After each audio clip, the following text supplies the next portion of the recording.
বাংলার মানুষ অনেক আশা ভরসা রেখেছিলেন, কিন্তু এই 15 বছরে বাংলার মানুষ কিছুই পাননি। অনেক কিছু হারিয়েছি আমরা। আমাদের মতো মেয়েরা আমরা কি পেলাম? বয়স্ক বাবা মারা কি পেল? আমাদের কৃষি ভাইরা, অমিত শাহ, আমাদের যুব সমাজ, আমাদের পরিযায়ী শ্রমিকরা কি পেলেন? তাই আজকের এই ভরসার শপথ প্রকাশ অনুষ্ঠানে কবিগুরু রবীন্দ্রনাথ ঠাকুরের দুটো পংক্তি দিয়ে শুরু করি। চিত্ত যেথা ভয় শূন্য, উচ্চ যেথা শির, জ্ঞান যেথা মুক্ত, যেথা গৃহের প্রাচীর।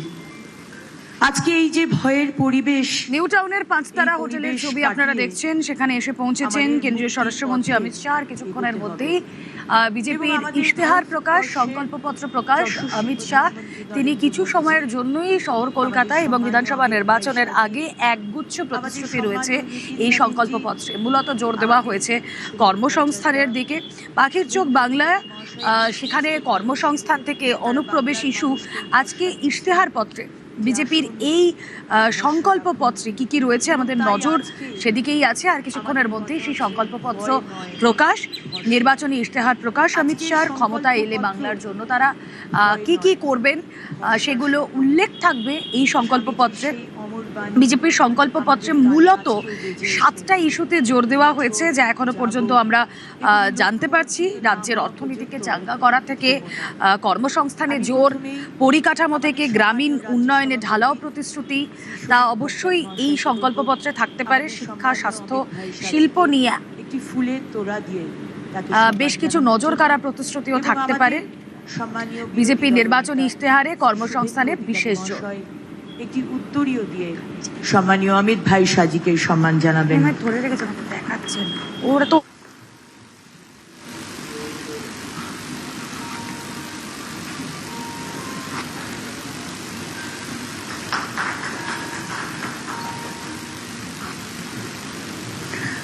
আমি এবার পোডিয়ামে ডেকে নেব আমাদের এই সংকল্পপত্র কমিটির সম্মানীয় চেয়ারম্যান শ্রী তাপস রায় মহাশয়কে, মানুষকে এটি বলার জন্য যে আমরা কিভাবে এই সংকল্পপত্র বানিয়েছি এবং প্রত্যেকটি শ্রেণীর মানুষকে আমরা ছোঁয়ার চেষ্টা করেছি।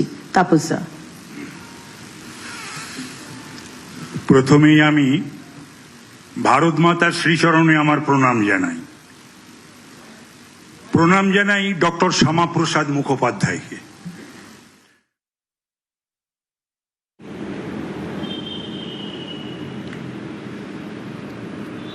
বিজেপির সংকল্পপত্র প্রকাশ আর কিছুক্ষণের মধ্যেই যে কথা আপনাদেরকে বলছিলাম, একগুচ্ছ প্রতিশ্রুতি রয়েছে। পাখির চোখ বাংলায়, বঙ্গে পদ্ম ফোটাতে মরিয়া বিজেপি। সরকার গঠনের 45 দিনের মধ্যে বকেয়া ডিএর প্রতিশ্রুতি যদি বিজেপি সরকার গঠন করে, তাদের ইশতেহার পত্রে, তাদের সংকল্পপত্রে এই বিষয়ে উল্লেখ থাকবে।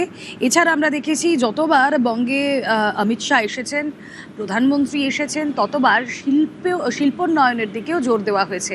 সেক্ষেত্রে সিঙ্গুরকে অগ্রাধিকার দেওয়া হবে, এ কথার উল্লেখ থাকতে পারে।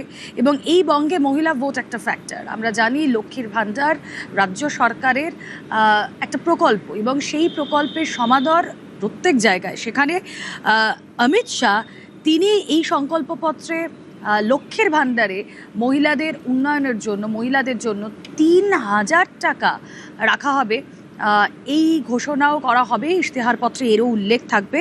বঙ্গ বিজেপির ইশতেহারপত্র প্রকাশ আর কিছুক্ষণের মধ্যেই নির্বাচনী ইশতেহারে কি কি থাকতে চলেছে, সম্ভাব্য কি কি উল্লেখ থাকবে আমরা জানি। অভিজিৎ চন্দ্র রয়েছেন সঙ্গে, অভিজিতের থেকে আরো স্পষ্ট করে নিই। অভিজিৎ। রুমেলা, আজকে মূলত এই যে সংকল্পপত্র সেখান থেকে বলা হচ্ছে, মানে বলা হবে যে ভরসা করুন। এই যে বিজেপি আজকে ভয় নয় ভরসা, এবং এটাকেই মূল স্লোগান করছেন।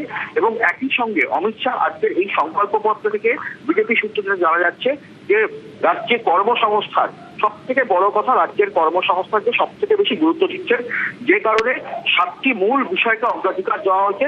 তার মধ্যে প্রথমেই বেকারত্ব, তার সঙ্গে মহিলাদের এবং বেকার যুবক যুবতীদেরকে সহায়তা প্রদান, 3000 টাকা করে সহায়তা প্রদান মহিলাদের এবং বেকার যুবক যুবতীদের। এবং একই সঙ্গে শিল্প, শিল্পকে সব থেকে বেশি গুরুত্ব দেওয়া হচ্ছে। সিঙ্গুরে শিল্প কেন্দ্র গড়ে তোলা এবং গোটা রাজ্য উত্তরবঙ্গ এবং দক্ষিণবঙ্গের মধ্যে সড়কপথ এবং বিমানবন্দরের যোগাযোগ আরো বিস্তৃত করা এবং এরই সঙ্গে অনুপ্রবেশকে লক্ষ্য করা হচ্ছে।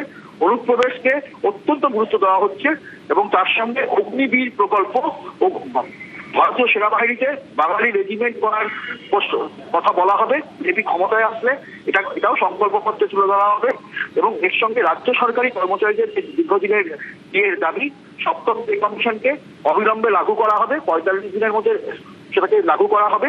ক্ষমতায় আসলে বিজেপি সেই বক্তব্য তুলে ধরা হবে এবং অমিত শাহ আজকে শুভেন্দু অধিকারী, শ্রমিক ভট্টাচার্য, সুকান্ত মজুমদারকে সঙ্গে নিয়ে আজকে এই সংকল্পপত্র ঘোষণা করবে এবং তারা বারবার করে বলছে, সকালবেলায় সমাজ মাধ্যমে পোস্ট করে জানিয়েছিলেন সন্ত্রাসের শাসন থেকে মুক্তি এবং সেই সন্ত্রাসের শাসন থেকে মুক্তি সেটাকেই আজকে গুরুত্ব সহকারে এই সংকল্পপত্রে প্রকাশ করা হবে এবং রাজ্যের মানুষকে হয় ভীতি থেকে বরং বিজেপির প্রতি যে ভরসা, জাতীয় একটি দলের প্রতি ভরসা এবং সেই ভরসাকেই পথেও করে বিজেপির নেতৃত্ব অমিত শাহ রাজ্যের নেতৃত্বকে সঙ্গে নিয়ে আজকে এই সংকল্পপত্র প্রকাশ করতে চলেছে এবং এই সংকল্পপত্রের মাধ্যমে তারা বাংলার মানুষকে, তাদের বক্তব্য যে বাংলার মানুষকে বেকারত্ব, বাংলার মানুষকে শিল্পের দিকে এগিয়ে নিয়ে যাওয়া। অভিজিৎ, সঙ্গে থাকো, আমাদের অপর সহকর্মী সুস্মিতা রয়েছেন সঙ্গে। সুস্মিতা, বঙ্গে পদ্ম ফোটাতে মরিয়া বিজেপি, বাংলাকে পাখির চোখ তারা করে রেখেইছে এবং সংকল্পপত্রে যে তার কিছু উল্লেখ থাকবে সেটা আশা করাই যায়। কোন কোন বিষয়গুলোতে মূলত জোর দিচ্ছে তারা? শিল্প, স্বাস্থ্য, শিক্ষা, কোন কোন বিষয়? দেখো, শিল্প অবশ্যই বিজেপির এবার নির্বাচনী ইস্তেহারে বা বিজেপির সংকল্পপত্রে সেটা প্রধান বা মুখ্য ভূমিকায় যেমন থাকবে, ঠিক তেমনি বঙ্গ বিজেপি এবার অন্তত তাদের নির্বাচনী সংকল্পপত্রে মহিলা এবং যুব কল্যাণমূলক যে সমস্ত প্রকল্প সেগুলি থেকে বঙ্গ বিজেপি কি কি এ রাজ্যে আরো বেশি করে প্রদান করবে, সহযোগিতা করবে, সেটির উপরেও জোর দেবে। এবং যেমনটা জানা যাচ্ছে, লক্ষ্মীর ভান্ডারের সুবিধাভোগীদের জন্য প্রতি মাসে অন্নপূর্ণা ভান্ডার স্বরূপ বিজেপি 3000 টাকা করে দেওয়ার একটা প্রচেষ্টা বা তার একটা কথা প্রতিশ্রুতি থাকবে আজকের এই ইস্তেহারে।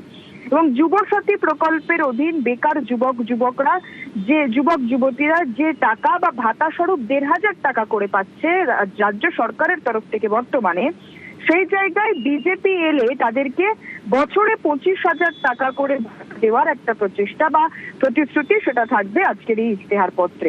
এছাড়াও কর্মীদের দাবি সরকারি কর্মচারীদের ডিএ বৃদ্ধি বা সপ্তম পে কমিশন কিংবা যে বকেয়া মহার্ঘ ভাতা রয়েছে সেগুলি মেটানোর দাবি রয়েছে। সরকারি কর্মচারীদের এই দাবি পূরণের যথোপযুক্ত ব্যবস্থা করবে বঙ্গ বিজেপি, সেই প্রতিশ্রুতি বার্তাও থাকবে আজকের ইস্তেহারে। সবটা মিলিয়ে রাজ্যের বেকারত্ব এবং রাজ্যে মহিলা ক্ষমতায়নের জন্য বঙ্গ বিজেপি আরো বেশি করে জোর দেবে, আরো বেশি যুবকদের জন্য প্রকল্প এবং রাজ্যের শিল্প ফিরিয়ে আনার জন্য প্রচেষ্টা করবে বঙ্গ বিজেপি, তারই প্রতিশ্রুতি বার্তা থাকবে আজকের এই ইস্তেহার পত্রে। এছাড়াও অগ্নিবীর, প্রত্যেক বছর রাজ্যের নানা প্রান্তে মোট 4টি করে অগ্নিবীর নিয়োগ শিবির হবে। বেঙ্গল রেজিমেন্ট, সেনাবাহিনীতে বেঙ্গল রেজিমেন্ট তৈরির বিষয়ে সক্রিয় হবে বিজেপি পরিচালিত এ রাজ্য সরকার, এমনই বার্তা থাকবে আজকের ইস্তেহার পত্রে। এবং আমরা গতকালই প্রধানমন্ত্রীর ভাষণে শুনেছি রাজ্যে মহিলাদের ক্ষমতায়ন, মহিলাদেরকে সামনে রেখে এগিয়ে নিয়ে যাওয়া, সেটির যেমন বার্তা ছিল ঠিক তেমনি যুবক যুবতীদের জন্য শিল্পমুখী করা বা এ রাজ্যে শিল্প ফিরিয়ে আনার জন্য বঙ্গ বিজেপি তারা কার্যকরী হবে। কেন্দ্র এবং রাজ্য দুইয়ে মিলিয়ে রাজ্যের শিল্পায়ন ঘটাবে, এই বার্তা গতকালই প্রধানমন্ত্রীর কণ্ঠে শোনা গিয়েছে। আজকের যে সংকল্পপত্র, সেই সংকল্পপত্রে সেই বার্তায় ছত্রে থাকবে বলেই মনে করা হচ্ছে। সবটা মিলিয়ে রাজ্যে অনুপ্রবেশ নিয়েও রাজ্যে বিজেপি সরকার তৈরি হলে এই রাজ্যে